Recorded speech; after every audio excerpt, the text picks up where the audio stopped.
आज हम पढ़ेंगे बायोलॉजी के पार्ट 3 जीवधारियों के वर्गीकरण से संबंधित। ये प्रैक्टिस सेट है। ये जितने भी प्रीवियस क्वेश्चन पूछा गया है उससे संबंधित है। ठीक है, स्टार्ट करते हैं। पहला क्वेश्चन है, बहुकोशिकीय जानवर नहीं है, इनमें से कौन जो है बहुकोशिकीय जानवर नहीं है? तो इसका सही जवाब होगा, क्या होगा? अमीबा होगा। ये होगा इसका सही जवाब। बहुकोशिकीय जानवर में अमीबा नहीं आता है। ठीक है, जो दूसरा क्वेश्चन है, अमीबा किस प्रजाति के अंतर्गत आता है?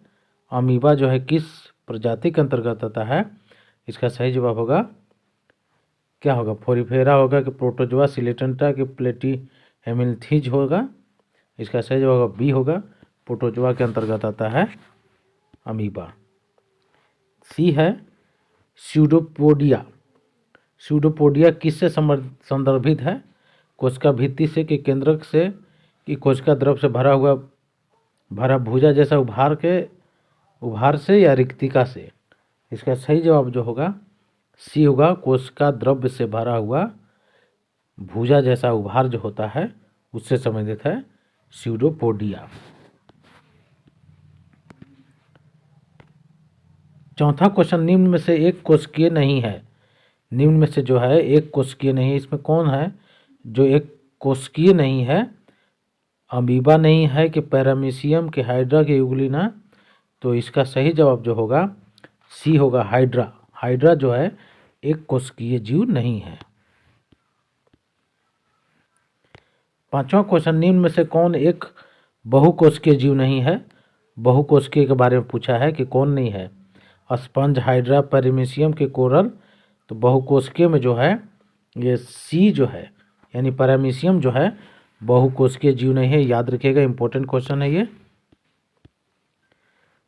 छठा क्वेश्चन है, पक्षियों के अध्ययन को क्या कहते हैं? पक्षियों के अध्ययन को क्या कहते हैं? जेनेटिक बोलते हैं कि इकोलॉजी की बायोलॉजी की ऑर्निथोलॉजी? तो पक्षियों के अध्ययन को ऑर्निथोलॉजी बोला जाता है। ठीक है। सातवां क्वेश्चन है, वंशागति इनहेरिटेंस, वंशागति का अध्ययन को क्या कहते हैं? तो वंशागति का अध्ययन को बोलते हैं क्या? ऑर्निथोलॉजी बोलेंगे कि जेनेटिक की इकोलॉजी कि पेलियो बायोलॉजी? तो इसका सही जवाब होगा, वंशागति को जो अध्ययन है वो जेनेटिक्स के अंतर्गत आता है, बी होगा आंसर। आठवां क्वेश्चन है, पर्यावरण का अध्ययन को क्या कहा जाता है? पर्यावरण का अध्ययन को क्या कहा जाता है? जेनेटिक, ऑर्निथोलॉजी की इकोलॉजी की पेलियो बायोलॉजी? तो इसका सही जवाब जो होगा पर्यावरण का अध्ययन को बोलेंगे इकोलॉजी, याद रखिएगा, इंपॉर्टेंट क्वेश्चन है, ये भी आता है। नौवां क्वेश्चन है, जीवाश्मों के अध्ययन को क्या कहते हैं? जीवाश्मों के अध्ययन को क्या कहते हैं? इकोलॉजी, जेनेटिक्स के पेलियो बायोलॉजी, ऑर्निथोलॉजी। जीवाश्म का अध्ययन को जो बोलेंगे हम लोग इसको बोलेंगे पेलियो बायोलॉजी। ठीक है, सी होगा आंसर इसका। 10वां क्वेश्चन, द्विनामपत्ति यानी बाइनोमिनल नोमेनक्लेचर की स्थापना किसके द्वारा की गई थी? बहुत ही अच्छा क्वेश्चन है। द्विनामपत्ति की खोज किसने किया था? इसका सही जवाब होगा लिनियस ने किए थे, कार्ल्स लिनियस। ठीक है, याद रखिएगा, बहुत इंपॉर्टेंट क्वेश्चन है ये। 11वां क्वेश्चन है, मनुष्य निम्न वर्गीकरण के अंतर्गत नहीं आता, माने मनुष्य इसमें से किसके अंतर्गत नहीं आता है? कार्डेटा कि मैमेलिया कि पोरीफेरा कि वर्टिब्रेटा? किसके अंतर्गत नहीं आएगा मनुष्य? तो सी होगा, पोरीफेरा के अंतर्गत जो है मनुष्य नहीं आएगा। 12वां क्वेश्चन है, निम्न में से कौन एक बहुकोशिकीय जीव है? इनमें से बताइए कि इनमें से कौन जो है एक बहुकोशिकीय जो है? अमीबा है कि पैरामीशियम के स्पंज की प्लाज्मोडियम? इसका सही जवाब होगा सी जो है, स्पंज जो है बहुकोशिकीय जीव है, याद रखिएगा, स्पंज। अगला क्वेश्चन है 13वां, स्पंज प्राणी जगत के किस संघ से संबंध रखता है? स्पंज जो है प्राणी जगत के किस संघ से संबंधित रखता है? इंपॉर्टेंट क्वेश्चन है, ये सब आया हुआ क्वेश्चन है। इसका सही जवाब होगा सी होगा, ये जो है पोरीफेरा के अंतर्गत आता है स्पंज। ठीक है। 14वां क्वेश्चन है, किस प्राणी संघ के प्राणियों को सामान्यतः स्पंज कहते हैं? किस प्राणी संघ के प्राणियों को स्पंज कहते हैं? सिलेटेंड्रा को पोरीफेरा को, कि नाइडेरिया को, कि प्लेटीहेल्मिन्थस को? किसको बोलते हैं स्पंज? इसका सही जवाब होगा बी होगा, पोरीफेरा को बोलते हैं स्पंज। 15वां क्वेश्चन है, कौन सा जीव समयकांतरण यानी मेटाजेनेसिस प्रदर्शित करता है? कौन सा जीव जो है समयकांतरण यानी मेटाजेनेसिस प्रदर्शित करता है? हाइड्रा करता है, कि जेलीफिश को, ओबेलिया, कि सी एनीमोन? तो इसका सही जवाब होगा सी होगा, ओबेलिया जो है मेटाजेनेसिस प्रदर्शित करता है, याद रखिएगा।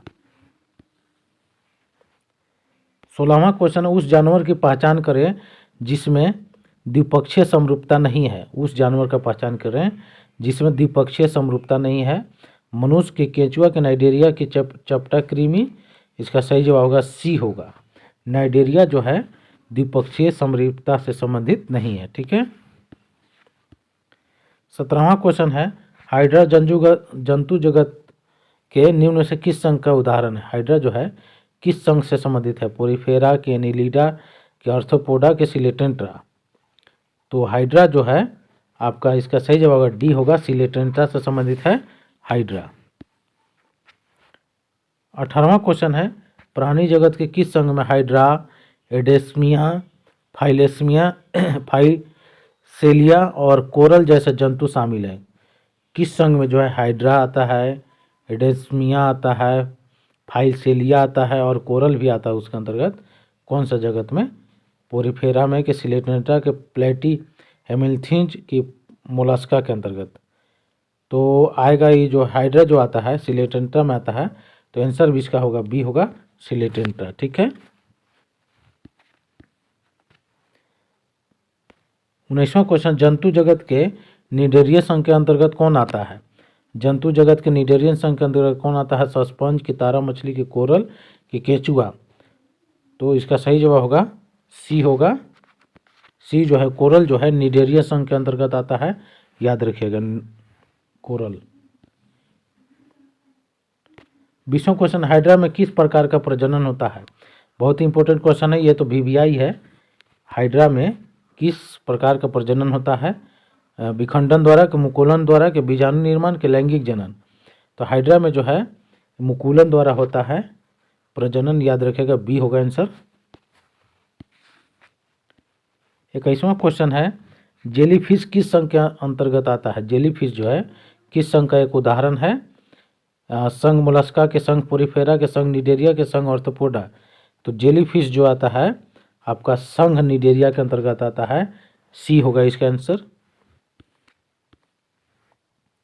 22वां क्वेश्चन है, सी एनीमोन्स किस प्रजाति के अंतर्गत आते हैं? ये भी क्वेश्चन इंपॉर्टेंट है, ये आया हुआ क्वेश्चन है, कोई किसी न किसी एग्जाम में आया हुआ क्वेश्चन है, तो एक दो बार वीडियो अगर देख लेते हैं तो आसानी से याद हो जाएगा। सी एनीमोन्स किस प्रजाति के अंतर्गत आता है? पोरीफेरा, की निडेरिया, की प्लेटीहेल्मिन्थस, की एनेलिडा? तो इसका सही जवाब होगा जो है बी होगा, निडेरिया के अंतर्गत आता है, याद रहेगा सी एनीमोन्स। 23वां क्वेश्चन है, एनिमेलिया जगत के किस समूह में अखंडित द्विपार्श्विक रूप से में सममित कोमल शरीर है, जिनमें एक त्रिकोणरकी संरचना होती है और यह किसी प्रगुहा, कंकाल और गुदा से रहित होती है? बताइए, एनिमेलिया जगत के किस समूह में जो है अखंडित द्विपार्श्विक रूप से सममित कोमल शरीर है, जिसमें एक त्रिकोणरकी संरचना होती है और यह किसी प्रगुहा, कंकाल और गुदा से रहित होती है? तो किसमें? गोल कृमि में, कि चपटे कृमि में, कि केंचुआ, के सितारा मछली में? तो इसका सही जवाब होगा बी होगा, चपटे कृमि में। इंपॉर्टेंट क्वेश्चन है ये। 24वां क्वेश्चन है, प्लेटीहेल्मिन्थस में पाई जाने वाली विशेष उत्सर्जी कोशिका कौन सी है जो किडनी की तरह काम करती है तथा निस्पंदन के माध्यम से अपशिष्ट पदार्थ को हटाती? बहुत ही इंपॉर्टेंट क्वेश्चन है ये। प्लेटीहेल्मिन्थस में पाई जाने वाली विशेष उत्सर्जी कोशिका कौन सी है जो किडनी की तरह काम करती है तथा निस्पंदन के माध्यम से अपशिष्ट पदार्थ को हटाती है? नेफ्रॉन, के फ्लेम कोशिका, की अमीबोसाइट की कॉलर कोशिका, इसका सही जवाब होगा बी होगा फ्लेम कोशिका, याद रखिएगा फ्लेम कोशिका होगा। 25वां क्वेश्चन है, किस अंग से संबंधित जीवों को चपटा कृमि यानी प्लेट वर्म्स भी कहते हैं? किस अंग से संबंधित जीवों को चपटा कृमि यानी प्लेट वर्म्स भी बोलते हैं? किसको बोलते हैं, नाइडेरिया को कि पोरीफेरा की पृथु कृमि यानी प्लेटी हेमिन्थन्स को बोलते हैं या एनिलिडा को? तो इसका सही जवाब होगा सी होगा पृथु कृमि को यानी प्लेटी हेमिल्थन्स को। ठीक है, यहीं तक आज तक सवाल यहीं तक आज कंप्लीट करते हैं और आगे नेक्स्ट भी पार्ट 4 लेकर आएंगे। जितने भी क्वेश्चन आए हैं प्रीवियस क्वेश्चन में वो सभी जो है यहाँ पे करा लेंगे। थैंक यू, धन्यवाद।